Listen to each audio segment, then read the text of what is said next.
call the meeting to order. It's 4:15. Would you please stand and say the pledge, please? Pledge allegiance To the flag of the United States of America and to the republic for which it stands, one nation, under God, indivisible, with liberty and justice for all.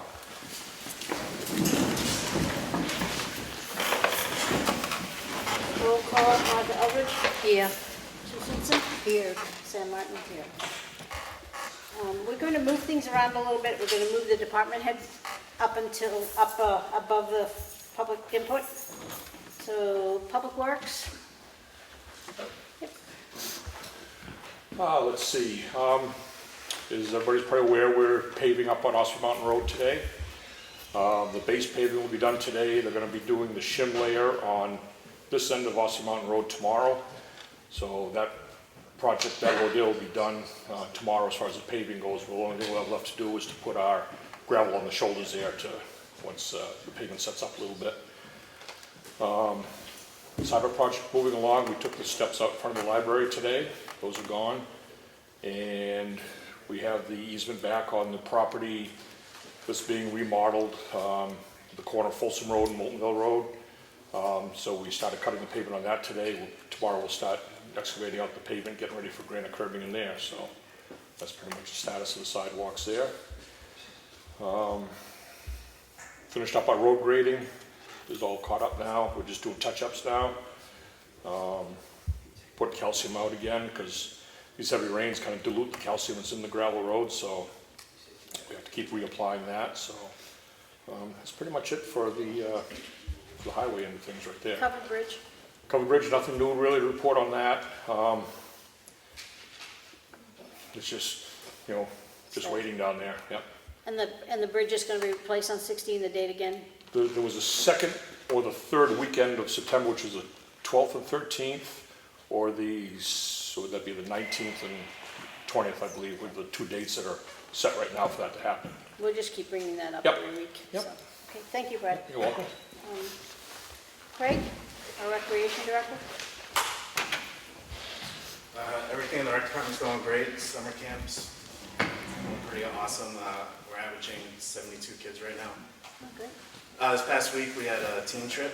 I'd like to thank Officer Rico for accompanying us. We had a total of 8 kids, but it was a lot of fun. Good. Good. Thank you, Dave. Selectman's Office?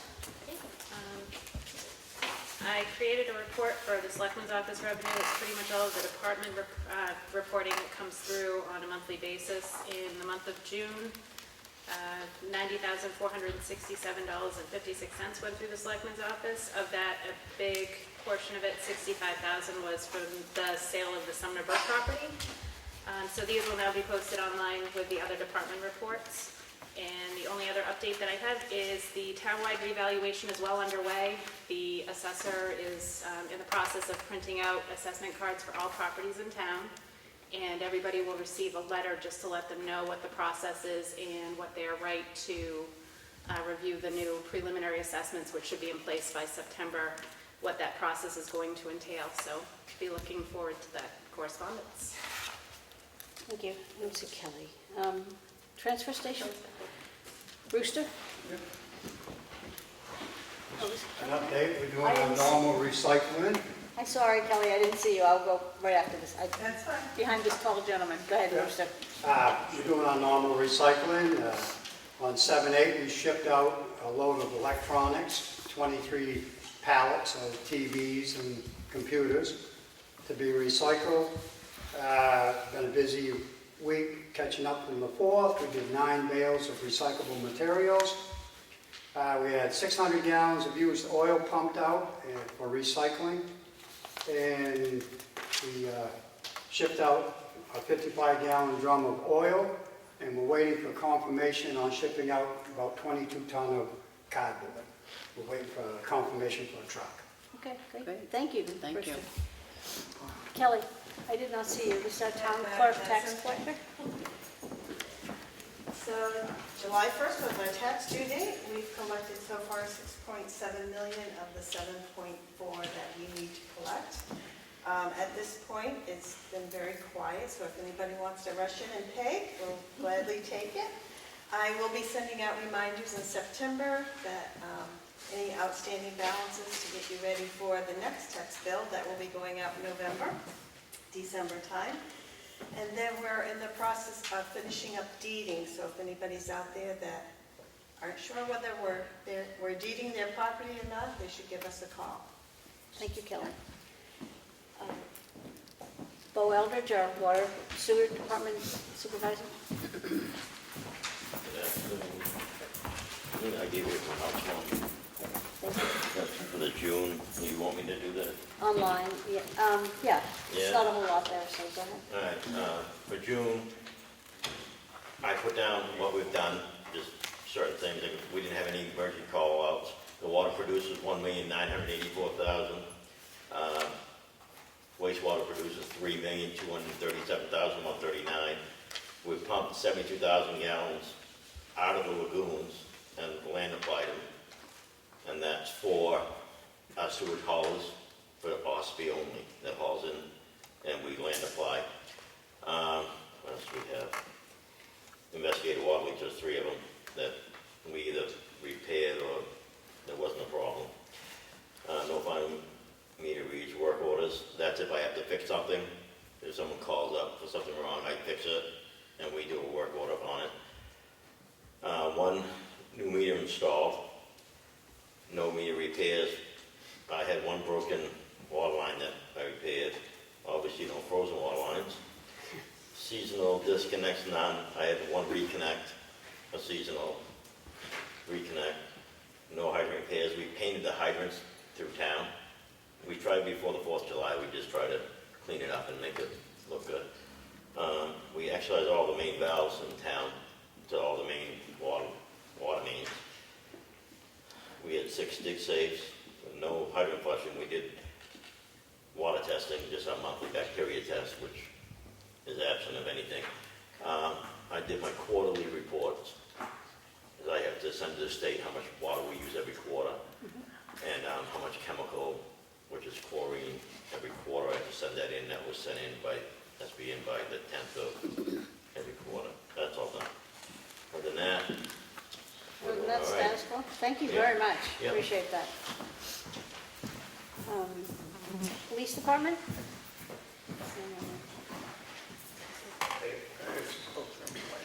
This is our chief, Joe Duchesne.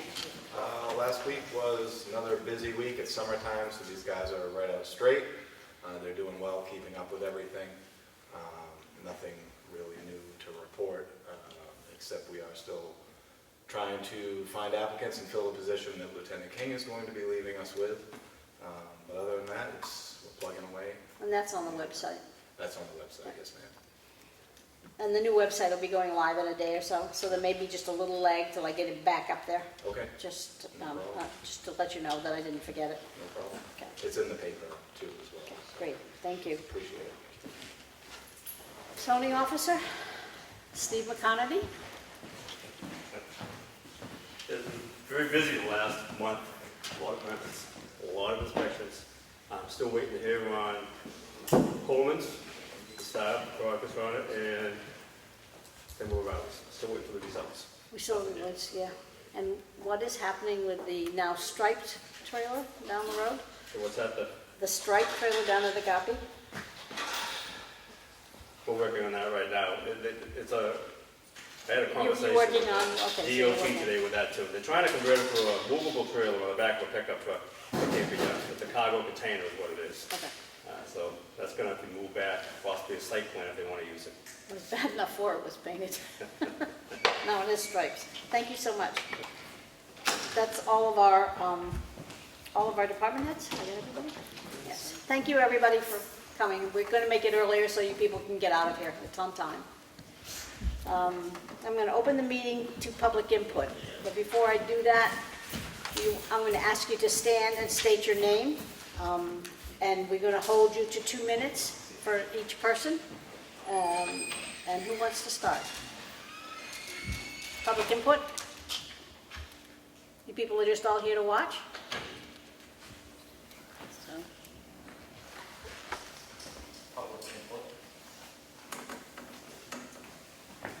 Sam, clarification, we have an agenda, so is public input before we get to the other agenda items?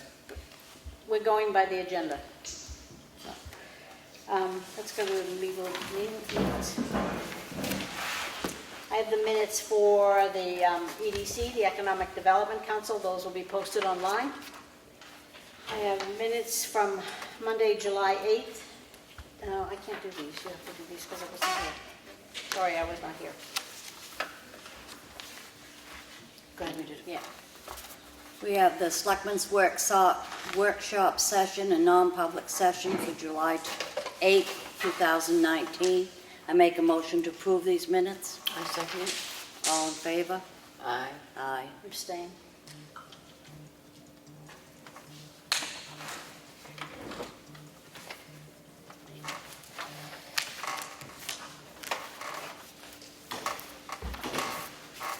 I have the Selectmen's meeting minutes for July 8, 2019. I make a motion that we approve these minutes. I second it. All in favor? Aye. Aye.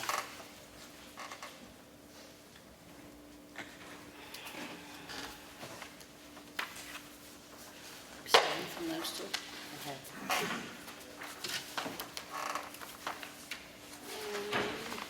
There was no non-public. Accounts payable and payroll. I have the Town of Ossipee check voucher totals for weekend beginning July 13th and ending July 16th. Total payroll for the town was $47,438.68. Total accounts payable was $931,664.87. Out of that total, there was a school payment of $716,000. The water and sewer payments for the accounts payable was $7,474.13. Make a motion to approve that. Second. All in favor? Aye. Aye.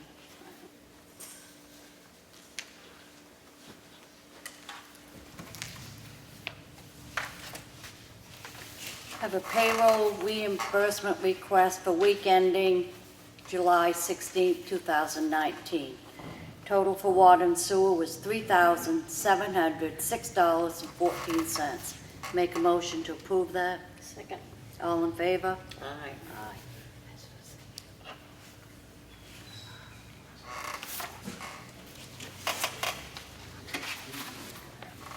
The July payment to the school was $716,000. We are now paying this on a monthly basis instead of the giant every once in a while bill. It came, what, quarterly? No, it was monthly, but they set the schedule. Oh, they set, yes, that's right. They set the schedule as to what they wanted. We have to set the schedule as to what fits the budget for the town of Ossipee, so we are now dividing it up and doing it monthly, and $716,000 was the amount for July. Go ahead, Mark. I have noticed that we need to appoint Sam Martin to be available to sign for information on our trust fund accounts. I make a motion to approve, Sam. I second that. All in favor? Aye. Aye.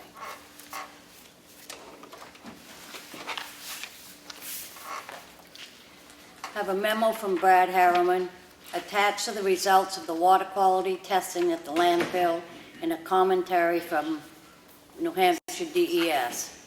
In May of 2018, we conducted the first set of tests for PFAS in the groundwater at the landfill for the transfer station.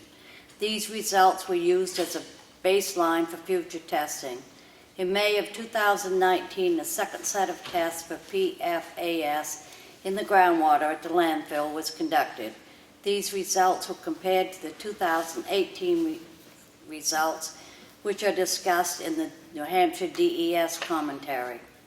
New Hampshire DES is basically stating that the results in monitoring well number 1 and well number 2S show consistent concentrations between 218 and 219. The results in monitoring well 3 and monitoring well 4 are also consistent with the initial results in 218, showing no detection in either sample above the reporting limits. A sample was all taken at the well that supplies water to the facility, and none of the analyzed PFAS was detected. New Hampshire DES is requiring that additional sampling be performed next year in our May 2020 sampling. We have a request from the Department of Revenue Administration to inform them whether or not they will be using the PA 38 form in 220. Ossipee will not be using this form. It's the inventory form if anybody questions it.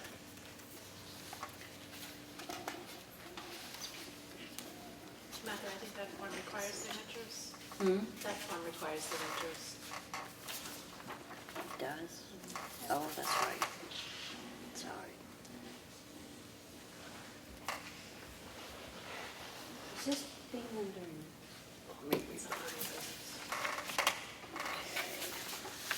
Oh. Thank you. A notice of decision from the I just noticed. Ossipee Planning Board. You hereby receiving a notice of decision for the following case heard on July 2nd at the Ossipee Planning Board meeting held at the Town Hall Annex. Case number 19-3-SPRA was granted. A conditional approval for site plan review was amended with conditions that will be available in the office. Have another notice of a decision. This is from the Ossipee Planning Board. You're hereby receiving a notice of decision for the following case heard on July 2nd, Ossipee Planning Board. Case number 19-1-SUBD, owner 760 White Mountain Highway, LLC, and William Benedetto Jr., member of the 760 Route 16, tax map 250, lot 05, was granted final subdivision approval for phase 1 for lots C1 and R1, with conditions being met. That will be available in review at the Selectmen's office. Those are also posted online within the minutes. I have a letter from Ash Fishbein. My name is Ash Fishbein. I live up by the Mill Pond Dam. This morning, after receiving several inches of rain overnight, the water in the pond has now breached my rock walls on my property. This storm was in all local media channels for 2 days prior, and do not believe that any precautions was taken by the town to reduce the level of the water to accommodate for the impending deluge of that just occurred. This is not the first time this has occurred, nor the first time that I've brought it to the board's attention. Over the last couple of years, I've made several attempts for our select board to come to my property to see what kind of damage this produces to my shoreline and my neighbors. I've collected many pictures of the fluctuation of the water level and can see the levels of erosion being caused by the frequent change in elevation of the water line. I'm asking you to please acknowledge my concerns and consider prescriptions to lessen the impact of this.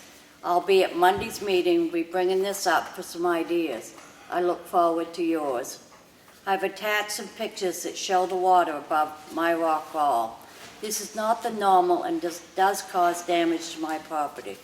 You can also see that the water is up to my neighbor's dock, and the erosion over time has caused this deck platform to start leaning towards the water because it's eroding his embankment away. Thank you for your time and work. There's a response in here from Brad. Yeah, I have all that here. Oh, you So it's got under, it. yeah, it's under new All business. right, all right, that's fine. I'm done. Okay. See?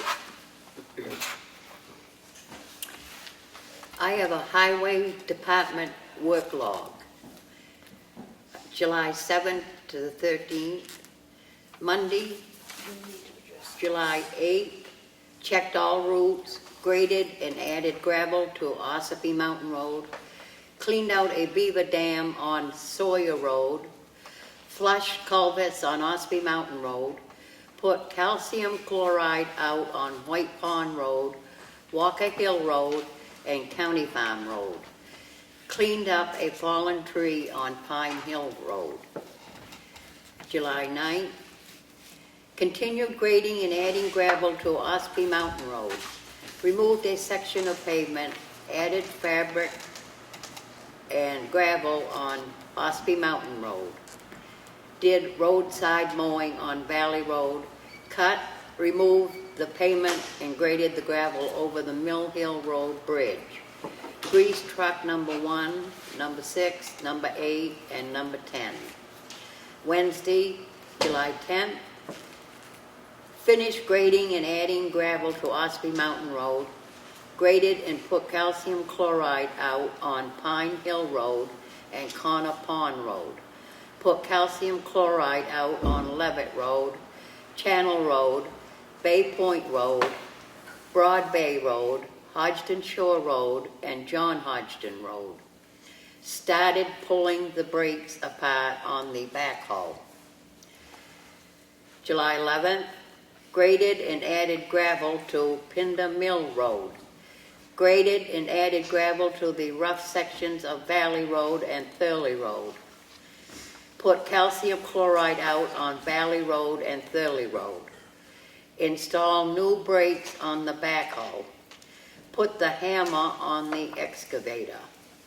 Added stone to a soft spot on Ossipee Mountain Road. That's the Highway Department work log.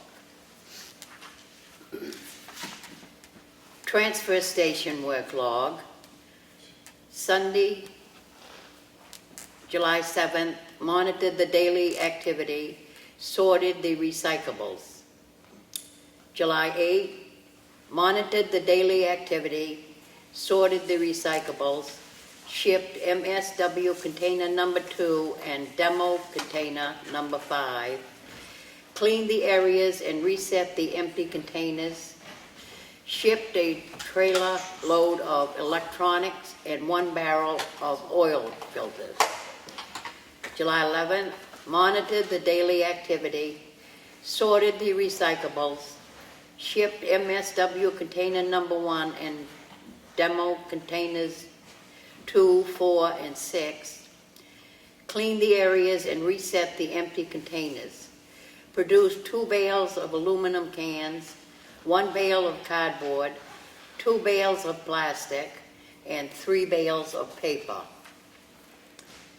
July 12th, monitored the daily activity, sorted the recyclables, shipped MSW container number 2 and demo container number 1, cleaned the areas and reset the empty containers, pumped and shipped 600 gallons of waste oil, burnt the brush pile.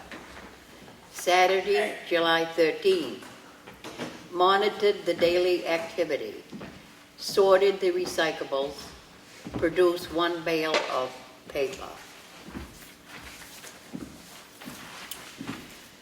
I have a notice of intent to cut wood or timber. This is a supplemental form.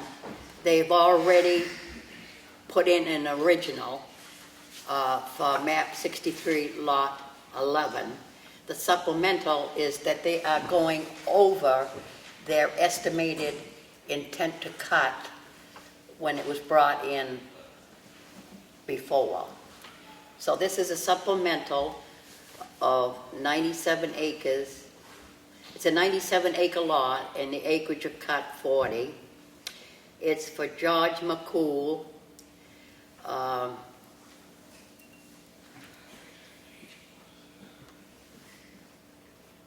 stay the road. The logger is Pearly Rider. And the taxes are paid, and there is 2 cemeteries on the lot. I make a motion that we approve this notice of intent to cut wood or timber. Second. All those in favor? Aye. Motion carries.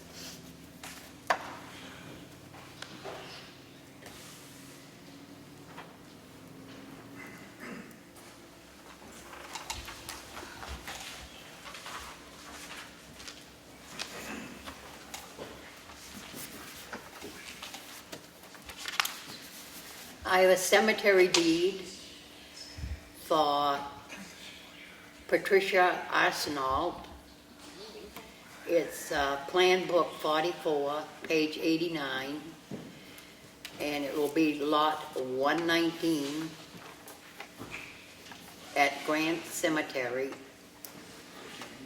I make a motion we approve this cemetery deed. Second. All those in favor? Aye. Motion carries.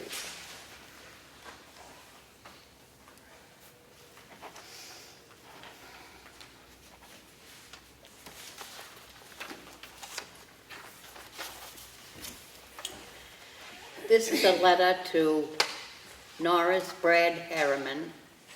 Dear Brad, at the regular scheduled Selectmen's meeting held on Monday, July 1, 2019, we, Selectmen, voted unanimously to reappoint you to serve as a member of the Lakes Region Planning Commission Technical Advisory Committee. Your term is to expire February 1, 2021. We would like to take this opportunity to thank you for your continued interest in participating on this committee. We hope this will be a rewarding experience for you. If at any time we can be of service to you, please feel free to contact us. Sincerely, the Board of Selectmen.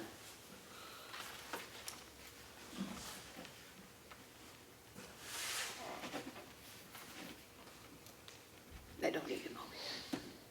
Don't need a motion. No.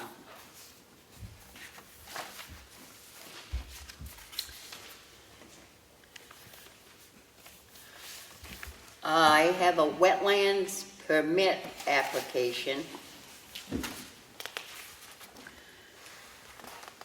And it's for Ryan Soretti.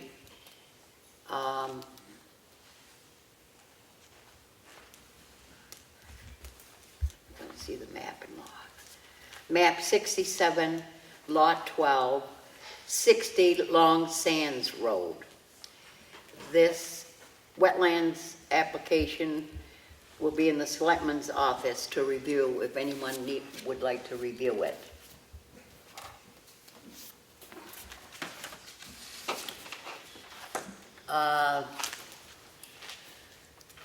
We are looking into the idea of having a welcome wagon for new people who are moving to Ossipee. And that would entail the basket of, like the town report, the hours of the recycling center, information, and welcome them to Ossipee. We would like anyone's input and ideas.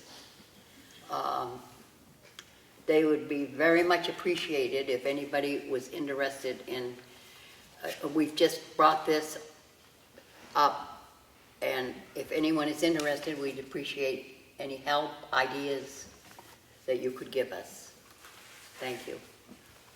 Ash, would you like to be involved in your committee? I can't speak for my committee. Could you bring that up? I can certainly bring it up. Thank you. You need to do this sign from it. Okay, yeah. Okay, last week at the Selectmen's meeting, a gentleman came in with a sign permit application because information was given to us that wasn't, I guess it wasn't the way it really happened. We were led to believe that this application had been reviewed by the code enforcement officer, and we found out shortly after the meeting that that was not true. At that time, I made a motion to approve that application. Now I would like to make a motion to rescind that application. And I would like to rescind, I second it, and I would like to rescind my vote. Okay, thank you. Motion carried.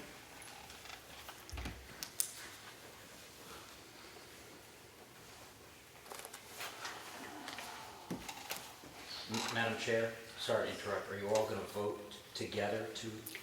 She wasn't here, so. Okay, I didn't hear a vote saying Oh. that you both voted You to did. rescind. I didn't hear it. I made the motion, I agree with it. And I second it. Yes, All in favor? yeah, yes. Aye. Thank you. Wait, we have to write on.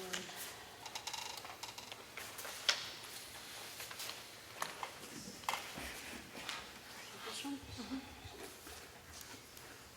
So we've had a notice from the state on this White Pond. Have you read this? Yes. Okay, what is your take on this? I know in our past meetings, it's been going on for multiple years now, and I know the past boards have unanimously decided to really not recognize that the town is responsible for that boat launch, that it's Fish and Game should be responsible for it. That's kind of the stance that the board has taken in the past. This letter came a week or so ago, I guess it was, middle of last week, something like that, putting that administrative order on us now, as it said in the letter there. Conversation with Ellen last week. I have reached out to contact 2 survey companies in town to find out. Excuse me, Brad. Okay. Excuse me in the back row, please. Joe, if you guys wish to have a conversation, could you do it out there? It's distracting, thank you. I reached out to 2 survey companies in town just to get some information on what it would take to fulfill their administrative order, which is they want a restoration plan done within 30 days of the notice of that letter. One contacted back to me, White Mountain Survey is very busy. They wouldn't be able to look at it till this fall. I didn't hear back from Land Tech yet, but I'm assuming they're going to be fairly busy too. Just everybody's very busy right now. Now, my conversation with Mr. Rhines was that usually if you decide to go that route and DES knows you're working towards that solution, they will grant extensions on that. They won't hold you to the 30 days. So if they knew we were going to employ a company to prepare that restoration plan, they would probably work with us on it. So I guess it boils down to, do we want to, accept that resolution they came up with on that, or continue to claim, fight it and claim that we're not responsible for that boat ramp? It's pretty much the bottom line. I believe we've been in touch with town council. We have, and it's ultimately up to you as to whether or not you want to appeal it. I mean, the time frame does leave us at, starting putting in temporary erosion plan by this Thursday. I think is the date.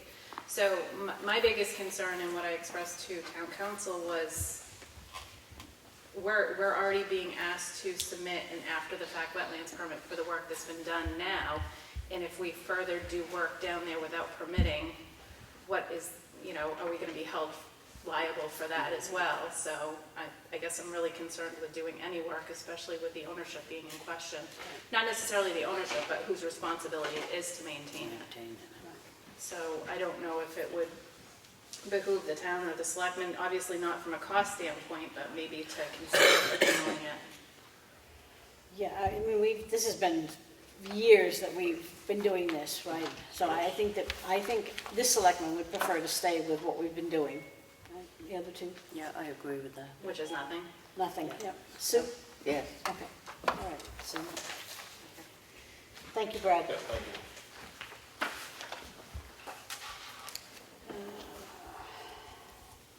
Okay, so Sue read a letter from Ash Fishbein regarding the water level in the mill pond. Ash, I have a note from Brad for you. Do you have a copy?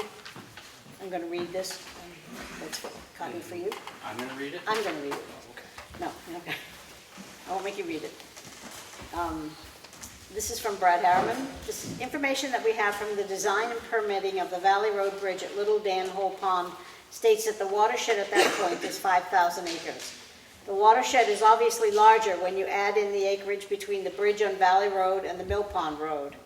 What I've learned over the years is that it takes about 24 hours for the peak flow to reach the Mill Pond Dam from the Little Dan Hole Pond.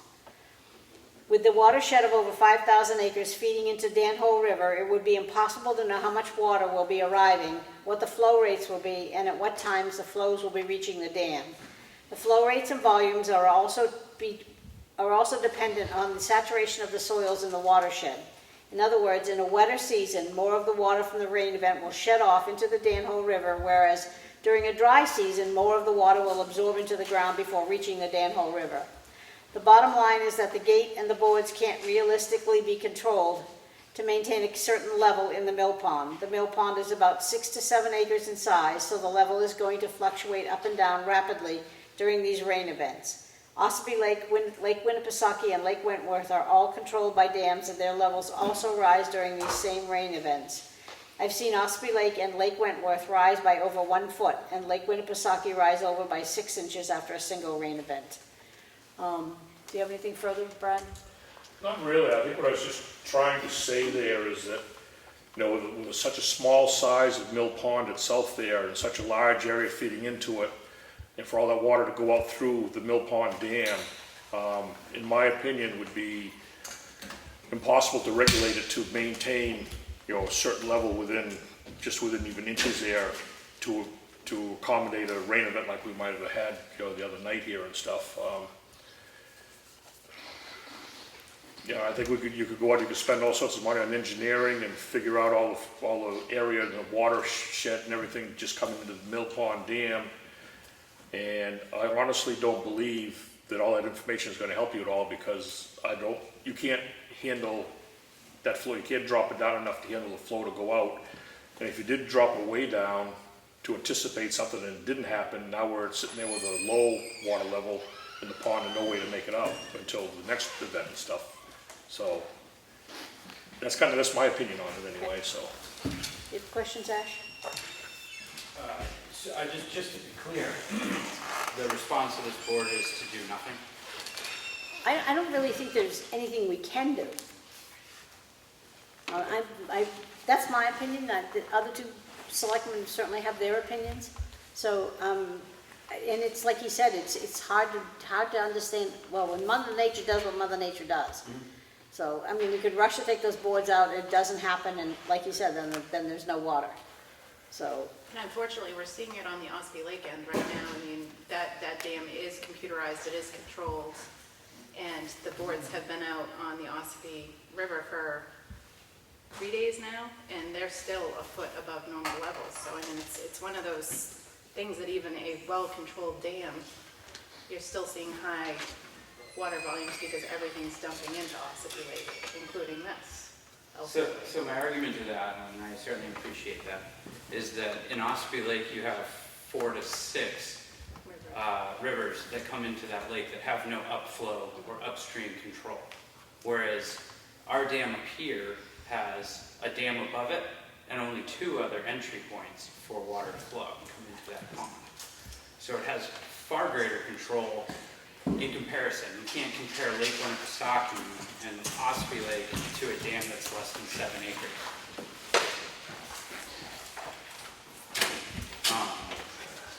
So I'll go back again. It's this board's feeling that there's nothing that can be done to at least come up and look and see what we're talking about. I can come. I could certainly come and look, but I'm going to be absolutely honest with you. I have no clue what I'm looking at because I'm not an engineer, and so I would not know how to fix that. But you would understand what erosion is. Yes. You don't need an engineer. I mean, I understand. I see it when I go by, but I wouldn't know how. I wouldn't know how to fix that. I mean, I would refer back to Brad, and my fellow selectmen are free to say whatever they would. Whatever they feel. What do you think we should do, Ash? Well, so I mean, I'm not really looking for the town to spend money on it. I'm just looking for a consensus or a consortium of ideas. Like I said, for the last 2 or 3 years, I've consistently taken pictures from when the water's high and the water's low. So you can visibly see erosion. You can visibly see the dam being wildly out of control, or at least not maintained as well as it should be. And it would be my recommendation. Of course, I don't want to drain that pond because it's a great swimming place for a lot of the townspeople, but an idea would be to have a surveyed marker put on the edge of the concrete so we can understand where a proper level is. And I mean, I could tell you where the average falls. I've taken a picture of that dam nearly 3 times a week for 3 years, and could put it all together. If we could have a marker so when a town person's driving by and they go, well, geez, that's coming and we know rain's coming, they can at least open that dam a little bit to help at least bring more water flow through without taking away the fact that you can have a pool or a place for people to swim. I think there are ideas, I think there are things that can be done to at least monitor it. Ultimately what's happening is between myself and our neighbors that live on that is erosion is taking place, and while our land mass is shrinking, our taxes are not. So over the years, we're seeing damage to the lake, the pond, causing that erosion to go, to bring it into the pond. So we're just looking for ideas from this board. Okay, so I'm not an engineer, so I wouldn't have idea one, and I'm going to be absolutely honest about that. Again, I have to refer back to Brad. Would anything like that help? I mean, I guess, there's absolutely obviously no problem at all having conversations with Ash about this and stuff, and it wouldn't cost much at all, or to, put a level indicator on there somewhere so we could actually have a number that we're looking at and stuff, and it'd be more, you'd have a little more value there anyway to, Okay. That'd be a very easy thing to do anyway, as far as learning more about what's actually happening there. I mean, like you said, we all ride by it, we see when the water's high, when it's low and stuff, I look at, relation to the top of the dam and stuff, to where we kind of, carried off there and stuff. And by how much rain we've had. Right, yeah, you can see when it comes up a little higher, and, a day or two later it's back down again, so, you kind of see the fluctuation there, so. By having a measuring, stick with an elevation on it, you'd be able to quantify it a little bit more anyway, so it gives a little better understanding, so that's something we could do there. So I'm going to make a I'd agree motion. with that. I'm going to make a motion that we ask Brad to put that in there. Yeah, second. All those in favor? Aye. Okay. Happy with that? Okay. Thank you.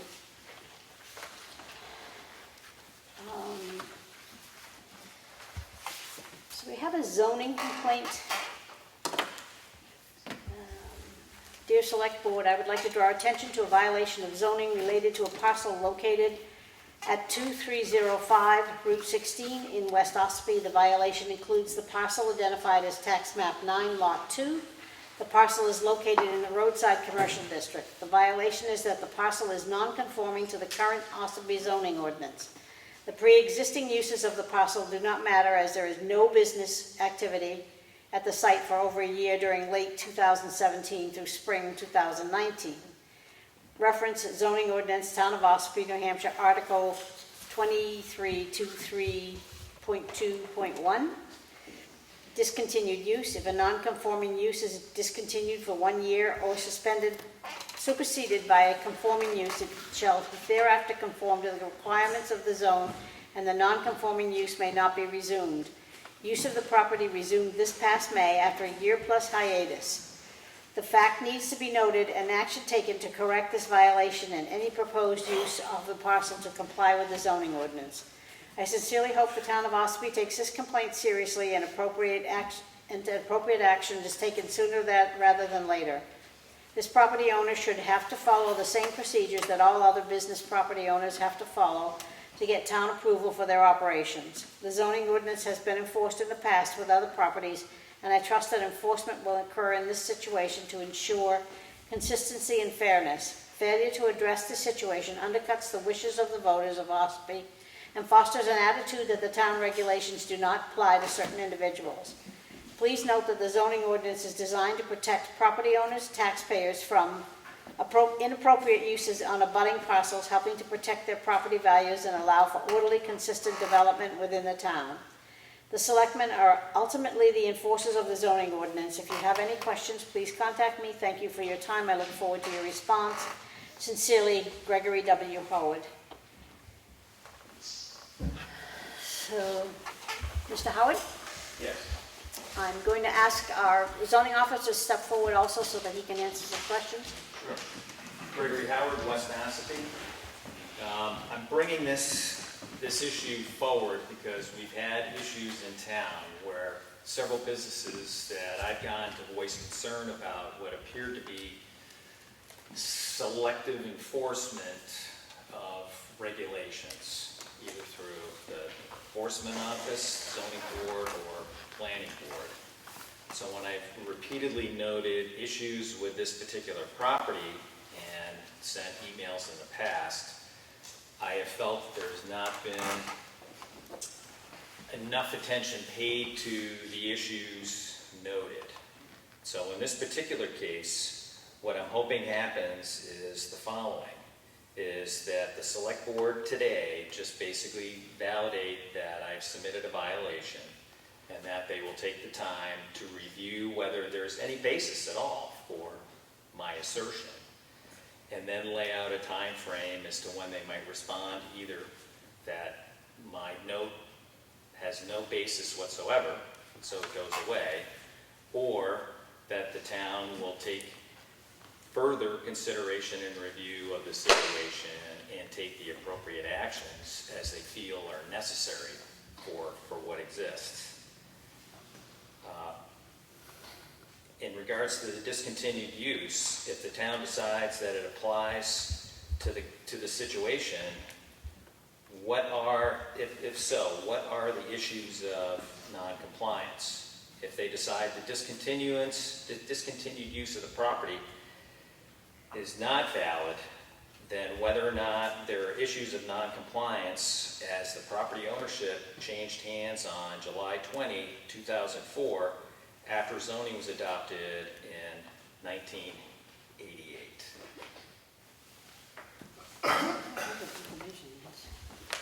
Okay, so we'll take this under consideration, and we will address it with our zoning officer, and he will get back to you. Thank you.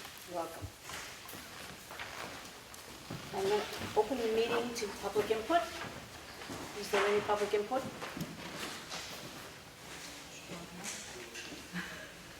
Stand up and state your name, please.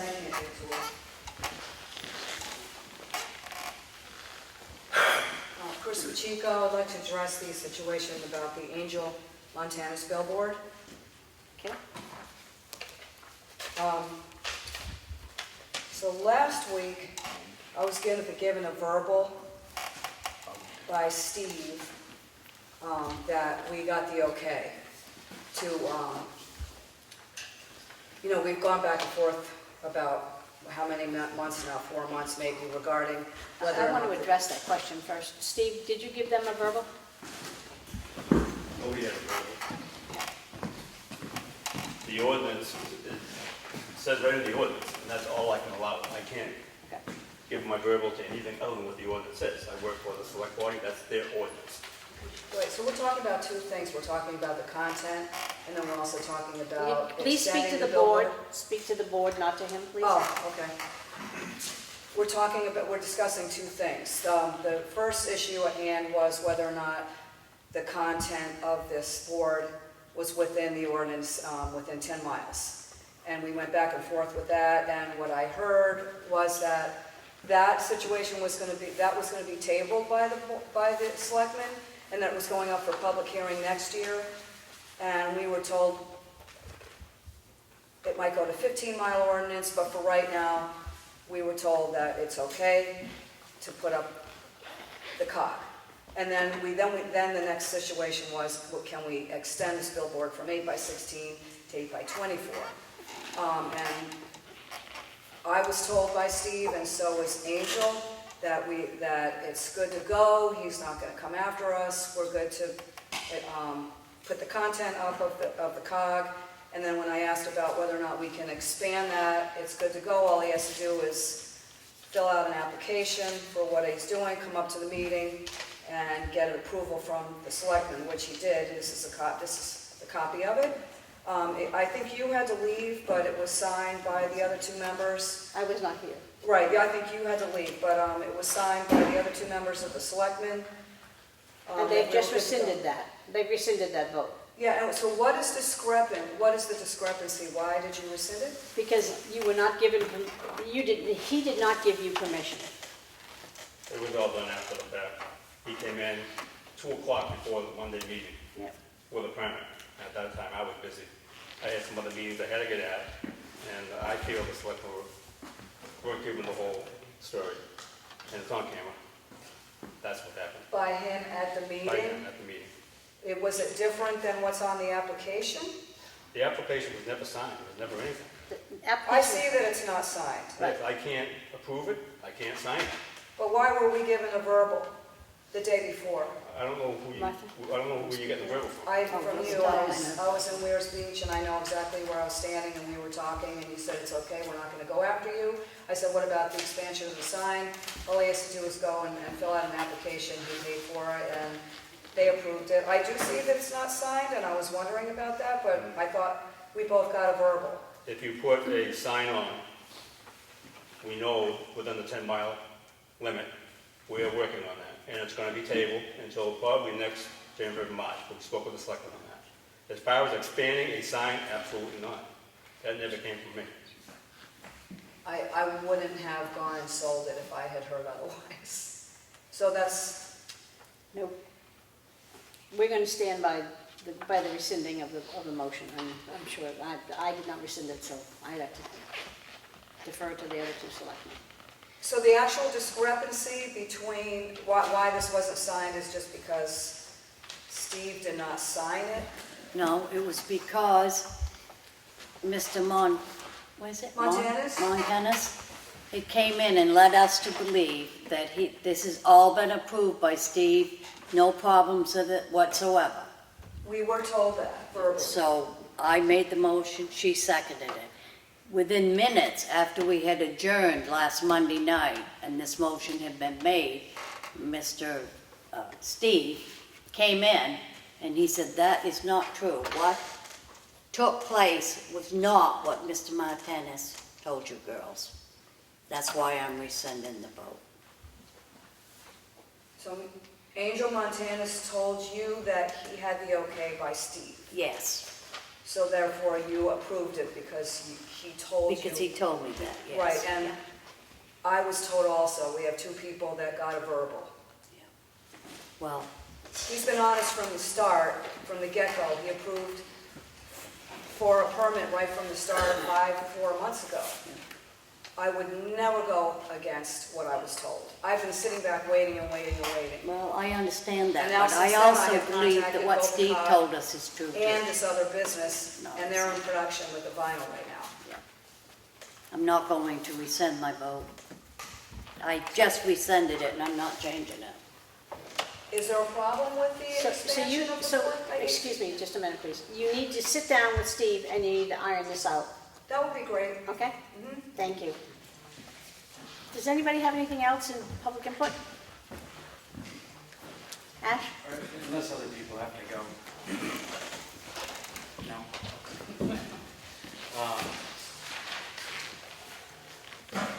So Ash Fishbein, Ossipee Economic Development Council. So our board has been working extensely on our playground that we all approved this town meeting. Let's all take a breath and think happy thoughts here. Very tense in here today. So I have some copies of what we're proposing. We did some pretty good negotiations. We got a few things for free and feel like we're going to get our money's worth out of this.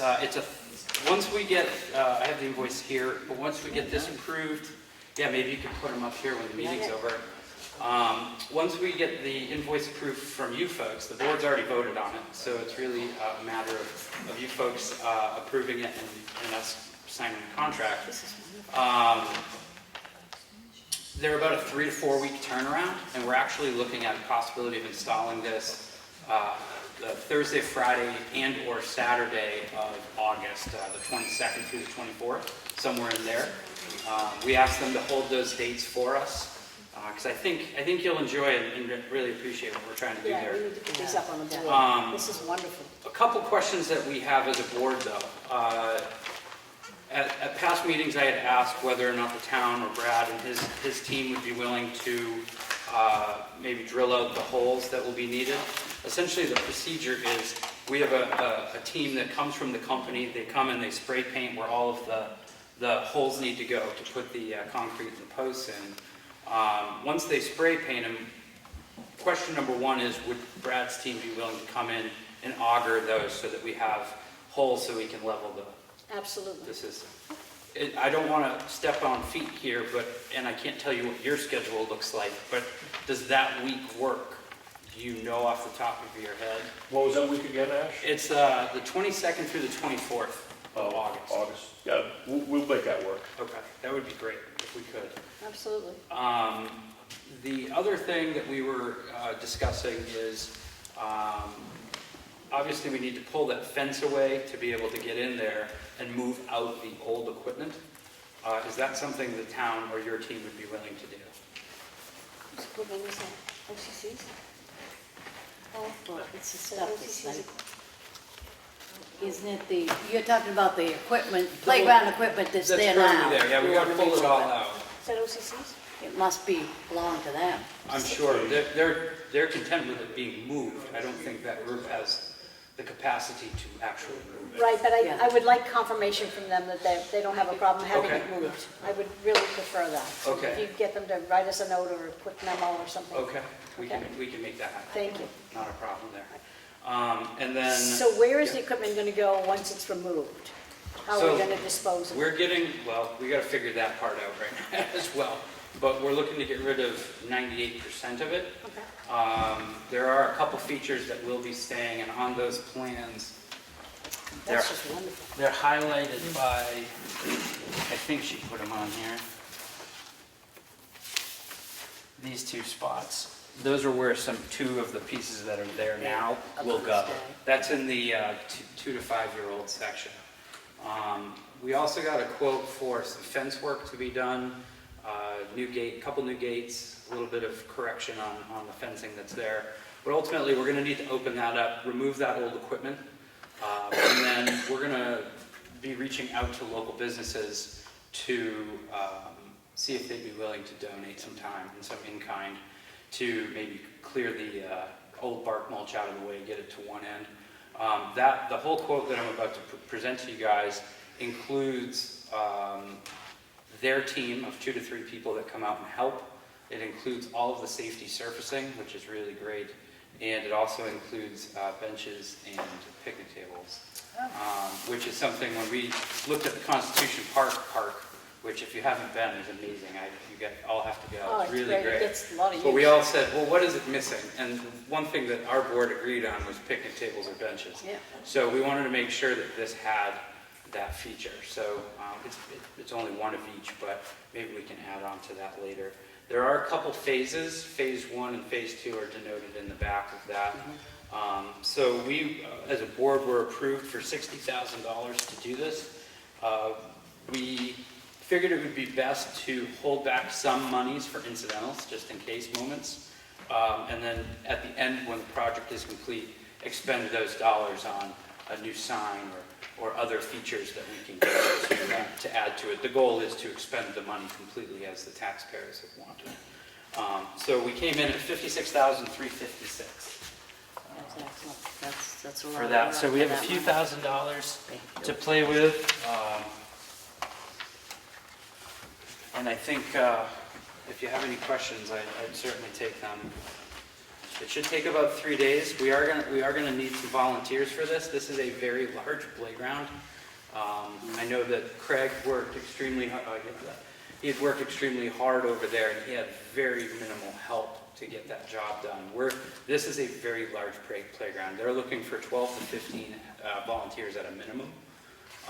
So I'm hoping that we can get some folks to chip in and help. And they don't have to be there all day. I would take 30 people to work 2 hours versus 10 people to work 40. Yeah. So it's really up to the community. Everyone voted to have this playground, so I think if we can, maybe get people together. Yeah. We're going to work with people to provide lunch and various things throughout the day to make it really exciting and fun. So it's really about the community coming together to get this done. So if you have any questions, I'd be happy to take them. No, that's terrific. I'm Done really looking very forward to well. that. For the money, you've really done a great job here. Yeah. Yeah, I think when it's up, it's going to be really impressive. That's great. And we tried to keep the colors really bright. At first, we were gonna go with more of the cooler colors like this room in here, it's more of the town colors. But it kind of sits back, and it has a green background with all the pine trees. So we thought going really bright with the yellows and the oranges will draw attention to that from it. From Young Ivor kids Road. like bright Yeah. colors. Yeah, absolutely. Who All doesn't? the White little personalities. Who doesn't? Yeah. So, That's no great. questions? No No, questions. Thank Awesome. you. Thank you. whatsoever. Let us know what Thank we can you. do. Thank you so much. That's great. Is there anything else in public input? One more. You're pushing your luck. Well, that was that. This is this. This is this. What is this? So the board, when we got together, Ashford Pine, do I have to say it again? No, you know who you are. So when we had our last meeting, we were talking about the sidewalks, and obviously there's a lot going on in that program, but we were looking at a few changes that had been made, and I have to ask this question of you, Brad. I understand that from this point over here, which was the first area being worked on, is being done. It looks like, I think you're going across the town hall grass Yes. here, right? And originally, it was going to continue on up to the post office. And now I'm hearing that we're cutting across, and the governor's school district has approved allowing people to use their sidewalk. Is that correct?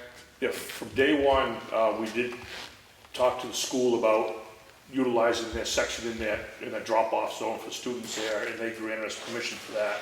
So that was always included in the original plans for that side of the street, to include that sidewalk, to make that a continuous sidewalk from, across from the street down here all the way up to the railroad tracks where we're gonna end this one. The reason we didn't push on this side from basically the post office back this way was because it didn't really lead anywhere either. It would have had to incorporate that whole large stretch of pavement in front of the Mountain View Station restaurant, and also the building just this side of it, which was a Dayab Electric, I believe, owns now, the old, I can't remember what the building was before and stuff. So it would have been a very large, it's going to be good 300 or 400 feet long stretch where you'd have people walking down through there with cars pulling in and backing out from, pull-in type parking there, which we all felt was dangerous. Even in my conversations with DOT when we were first designing this years ago, that was kind of a concern down through there. And then also knowing what we had for a budget, we thought we would definitely do that other side, and also around from the freight house up around the OCC building there. So we at least give the kids coming out of that daycare there an opportunity to walk on a sidewalk, cross over to the other side, and walk on the sidewalk all the way to the school was the number one goal. So by doing these other short little pieces over here wouldn't really fit into that goal at all, because of that long stretch in there that we wanted to avoid having them walk on. So, Okay, so just to clarify, yeah. on the plans that are drawn in at the Freight House, the sidewalks do not go along this side of the road, up to the post office. They're on the plans, they're all segmented up. If you remember looking at the plans, they're all segmented out from segment 1, 2, 3, all the way up to, I believe, 15. I think was the last one, actually, this one right out here. Yeah. So I think it's 14, 13, and 12, which are the three little segments from the end of the town hall property back toward the post office that we're not including in this one. Sure. So the reason I bring this up for concern or question is, if on the plans we based our dollar amount on getting the job done on those cuts across this side of the road, if that money's not being expended, how much is left by utilizing the Governor Wentworth School District sidewalk? I don't believe anything's going to be left, because I think we're going to utilize that entire budget on doing those parts that we have there. That's what we kind of stretched out as far as we could. The other thing too is that those plans were approved by DOT, so the plans aren't going to go away. So if in the future, we'll do another expansion further somewhere else and want to include these two, they're already approved by DOT to happen along Main Street being there right away. Yeah. That doesn't go away, so. Okay, I guess maybe I'm just forgetting, I don't have a great memory, but on the plans presented to the town, when they voted on the monies to be expended on those sidewalks, I don't recall it including Governor Wentworth's sidewalks. and that the logic was the 85 was to be spent, or 80,000 was to be spent, and it was utilizing this side. So Well, if the plans were designed on 85,000, and those are the plans, and we're no longer doing that, it would be less, right? no, because the plans designed, and yet when the cost estimates came through, did not include any work within the Governor Wentworth School property there anyway. You see what I'm saying there? I do. I mean, what I'm hearing is you're saving us a ton of money by doing that. Yeah, But I'm wondering, out of that balance that we had for the sidewalks, where that is being checked and balanced. I guess, I don't know, I have a hard time following what you're getting after there, because the money to do the project the way that we have it laid out there now is that amount of money that we Okay. appropriate up to. We knew the last time we added funds to it, I can't remember, we added, was it 20,000 last year? Got us up to around that low to mid 80 range there. We knew that was the budget to do that proposed part that we have out there right now. Okay. Well, the question came up and I had to ask, because the plan, what's drawn on that plan is different than what's happening out there, in some regard. Would you agree? Yeah, the only difference is that we're not doing segment 14, 13, and 12. Yeah. That's the only difference. That's is, right. yeah. They're gonna, they would just go in front of the library and Right. so on from government roads. Yep. Okay. Yep. All right. Thank you. But one other thing, and I think I brought this up some time ago when we were talking, the parking lot at the Freight House, cars coming out of there. I wanted to see something, either red and white or red and yellow, Striping. stripes at the end of that, so people see that when they're coming out, because there may be children there. Yeah, no, So I want that one to be definitely different than everything else. you want to be different than the regular crosswalks that we Yeah, do now? I want that to be Okay. very visible, because they're going to be coming out onto another road, and there's going to be children there, and both, I don't want them darting into the road to avoid traffic coming from that parking lot. Okay, no, we can do that. We can Thank you. Make that very visible. Yep, very visible. Okay, is there any more public input? I have an old business. So, we've done all the new business, old business? In regard to Crystal Eldridge's request for additional signage to be put on at the mill pond, Yep.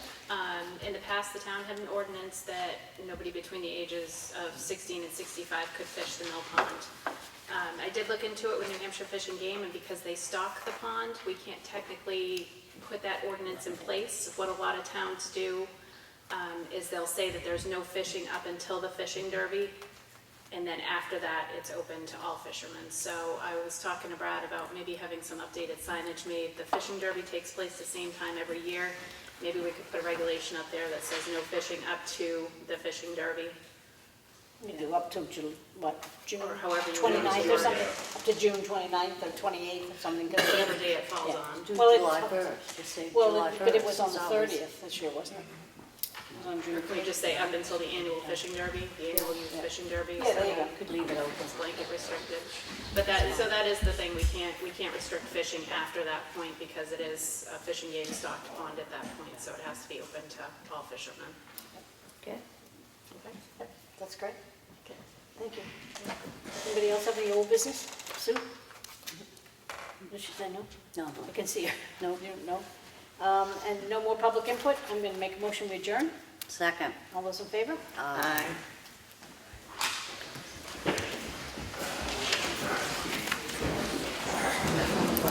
Right.